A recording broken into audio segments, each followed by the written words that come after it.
Hello everyone! Hello, my name is Johnny Baghead and I'm your reporter in the field for today.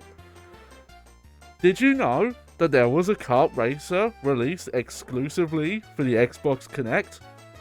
I sure do! This is Kinect Joy Ride for the Xbox 360. Let's start with the tutorial, where we learn how to play the game. First, we learn how to steer, by reaching your arms out and mimicking holding and turning a steering wheel. And don't worry about accelerating or braking, the game will take care of that for you. Let's see how our first attempt at steering goes. Oh, that's not a great sign. Next, we learn how to do stunts, by leaning in directions, moving our body freely. Seems simple enough. Not sure what it does though.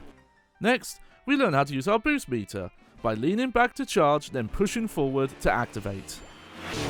After finishing this short straight course, we are ready to put pedal to the metal and go kart racing. I've recruited the help of my anime-fied Adam Jensen avatar, who is more than raring to get behind the wheel. I never asked for this. After picking a car for our first race, we browse the available modes. Might as well start with the first option, Pro Race. We select the available track and get ready, but then dread starts to wash over me. I've never raced before. This is my first time. What do I do? What happens if I let everyone down? I sit there, frozen with fear, unable to make a decision. Turn left? Turn right? My mind is racing a minute, yet also blank at the same time. Yet, something amazing happens. Despite being unable to move, I'm doing fairly well. My car moves through the course with ease. Amazing acrobatic stunts are performed with each jump. Obstacles in the way fall to the wayside with little resistance. Though I'm racing at many miles an hour, I'm feeling very still.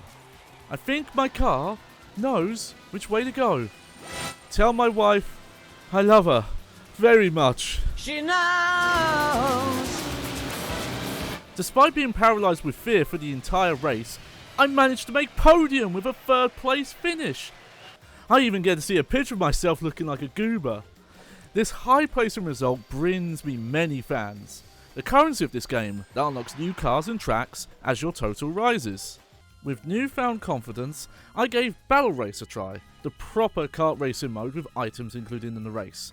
This time, however, I played the game with all my heart. How did that go?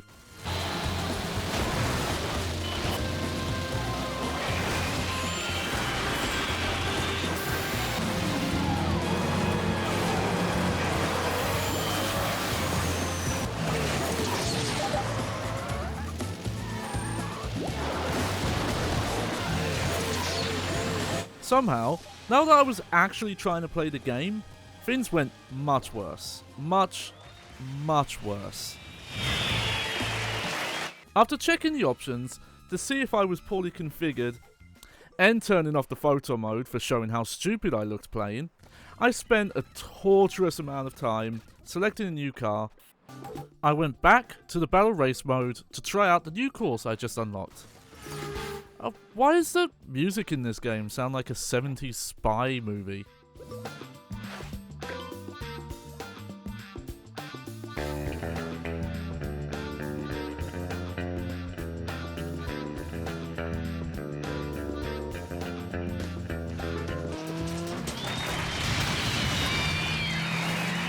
Well, that went just as poorly.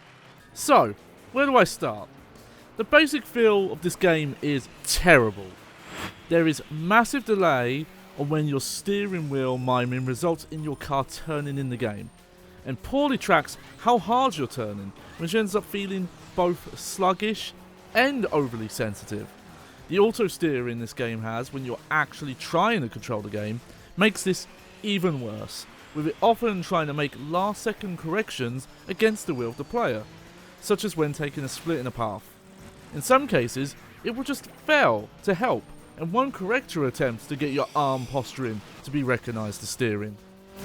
This is not helped by the fact that items can spin your car facing the wrong way, something a kart racer should never do in my opinion. And that colliding with walls can send your car flying and tumbling, leaving you at the whims of the physics. There is a drift mechanic, activated by leaning your body into turns, but its activation and deactivation is unreliable, usually resulting in you drifting far too long, and for too long, and it doesn't help you gain boost, so it's mostly for last second corrections.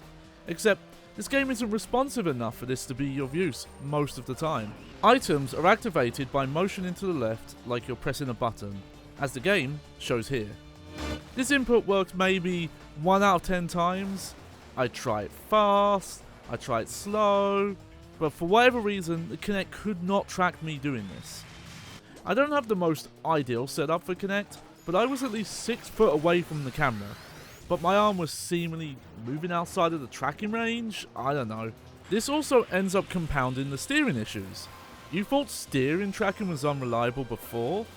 Try that while you're wildly gesturing your arm to the side.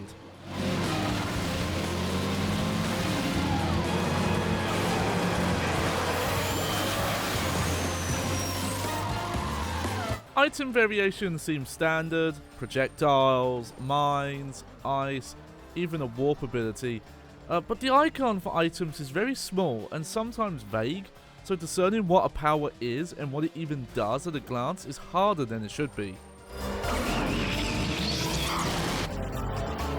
The stun system seems to have a mind of its own sometimes, with what body swaying it registers seemingly random, and it's just for gaining points anyway, doesn't have any race benefits. The boost feels fine enough. It's maybe the one input that reliably worked every time I tried to do it, so that's one thing the game does right.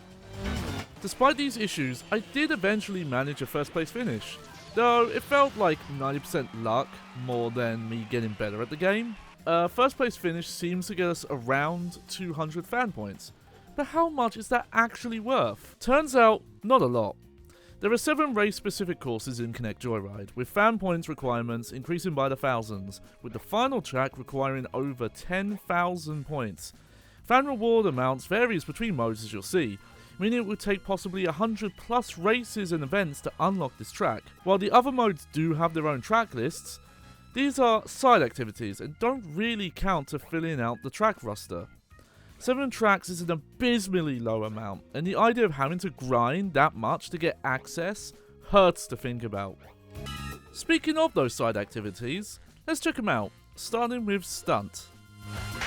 In this mode, you drive back and forth on a half-pipe course, doing air stunts and picking up point bonuses by smashing mid-air objects. This was frankly boring. With such a basic trick system, one that is so inconsistent with what body motions it detects, this is a mode that's fun to play less than once. Next up, we have Dash Mode. What's Dash Mode? Dash Mode is a race against the clock on a straight highway, where you switch lanes to avoid obstacles that will slow you down. You'd think reducing control to just lane switching would make the unprecise steering controls less of an issue. It was somehow worse, with the car being even more unresponsive to switch lanes. Instead of the car snapping between lanes, it seems like the game is trying to magnetize the car to each lane, and fails at that. You'll often oversteer into the far lanes and have a hell of a time trying to correct it for very meager rewards. Third on our list is Smash Mode. Smash Mode has us driving around a small arena, smashing up various objects scattered around for points. On the course are 2 mini statues that unlock a roller coaster-like ramp that will launch you into a boss statue that you have to hit within the time limit, finishing the level. You can drift into objects for more points, and there is a multiply system, though I was never shown or figured out for myself how to increase it. This mode is too basic and empty feeling personally. Maybe with more advanced courses this mode could be okay, but with how this game controls, I doubt they get that complex. A Demolition Derby mode with rival cars would have been more entertaining. And last, and very much least, we have Trick Mode. Trick Mode is not even a car-based mode, it's a gimmicked minigame, tasking you with matching poses shown on the screen. The tracking was bad enough already, and I didn't have the space or setup to be standing up. Who wants to play a racing game standing up? Guess this one does, despite never saying as such. Oh, never mind. This mode could go fuck itself. So, how was Kinect Joy Ride? Terrible. This is easily the worst kart racer I've ever played. Obviously, I did not play everything on the list, but this is on similar levels of fundamentally uncontrollable as Donkey Kong Barrel Blast. The basic controls just don't seem to work. Granted, I was not standing as I should have been, but I think that's a mark against the game. Again, who wants to be standing up the entire time you're playing a racing game? Aesthetically, it's a very generic, boring game. I think one of the highlights of kart racers is how they leverage IPs. Either they have a very original take, or they're leveraging IPs that the publisher, developer already owns. I think that's why Mario Kart has been so successful for a long time. Yeah, this is Microsoft, and outside of maybe its unlockables, it's all tied to these generic avatars. These knockoff Miis. The racing is very simple because it knowingly knows that the controls can't be too complex. You can't do too much. But obviously, they work so minimally that even basic stuff like controlled drifts or using power-ups is near impossible. And then it has incredibly grindy content for how little content there is. There are 7 main racetracks, and then maybe a dozen bonus tracks in the other modes, which are simpler gimmick tracks.